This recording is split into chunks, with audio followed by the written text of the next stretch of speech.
ಅವರಿದ್ದರು. ಚನ್ನರಾಯಪಟ್ಟಣದ ರಾಯರ ರಂಗಮಂದಿರದಲ್ಲಿ ಸಹಸ್ರಾರು ಭಕ್ತರ ಸಹಕಾರದೊಂದಿಗೆ ಶ್ರೀ ರಾಘವೇಂದ್ರ ಸ್ವಾಮಿಗಳವರ 353ನೇ ಆರಾಧನಾ ಮಹೋತ್ಸವ ನಡೆಯಿತು. ಆಗಸ್ಟ್ 21ರಂದು ಮಧ್ಯಾರಾಧನೆ ಪ್ರಯುಕ್ತ ಬೆಳಗ್ಗೆ ರಾಯರಿಗೆ ಪಂಚಾಮೃತಾಭಿಷೇಕ, ವಿಶೇಷ ಅಲಂಕಾರ, ರಾಯರ ಅಷ್ಟೋತ್ತರ ಹಾಗೂ ಬೆಳಗ್ಗೆ 9ರಿಂದ ಸಂಜೆ 5ರವರೆಗೆ 100 ಜನ ಭಜನಾ ಕಲಾವಿದರಿಂದ ಅಖಂಡ ಭಜನಾ ಕಾರ್ಯಕ್ರಮವನ್ನು ರಾಯರಿಗೆ ಸಮರ್ಪಣೆ ಮಾಡಿದರು. ಆರಾಧನಾ ನಿಮಿತ್ತ ಶ್ರೀ ರಾಘವೇಂದ್ರ ಸ್ವಾಮಿಗಳವರ ದರ್ಶನಕ್ಕೆ ಭಕ್ತರ ದಂಡೆ ಹರಿದು ಬಂದಿದ್ದು, ಮಧ್ಯಾಹ್ನ ಮಹಾಮಂಗಳಾರತಿ ನಂತರ ಸಾವಿರಾರು ಜನ ಅನ್ನದಾನ ಸ್ವೀಕರಿಸಿದರು. ಈ ಸಂದರ್ಭದಲ್ಲಿ ರಂಗಮಂದಿರದ ಮುಖ್ಯಸ್ಥ ಪ್ರಕಾಶ್ ಮಾತನಾಡಿ, ಶ್ರೀ ರಾಘವೇಂದ್ರ ಸ್ವಾಮಿಯು ವಿಷ್ಣುವಿನ ಶ್ರೇಷ್ಠ ಭಕ್ತರಾಗಿದ್ದರು. 1621ರಿಂದ 1671ರವರೆಗೆ ಅವರು ಶ್ರೀ ಮಧ್ವಾಚಾರ್ಯರು ಸ್ಥಾಪಿಸಿದ ಶ್ರೀಮಠದ ಮುಖ್ಯಸ್ಥರಾಗಿದ್ದರು.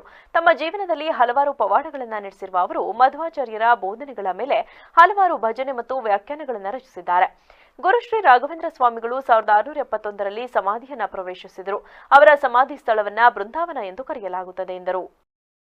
ನಾಡಪ್ರಭು ಕೆಂಪೇಗೌಡ ವೇದಿಕೆಯ ರಾಜ್ಯಾಧ್ಯಕ್ಷ ಕಾಳೆನಹಳ್ಳಿ ಆನಂದ್, ಸಮಾಜ ಸೇವಕರಾದ ಜಗದೀಶ್, ಅಂಬರೀಶ್, ಐಕೆ ಮಂಜುನಾಥ್, ಸಣ್ಣಪ್ಪ, ಯೋಗೇಶ್, ಅರುಣ್ ಸೇರಿದಂತೆ ಇತರರಿದ್ದರು.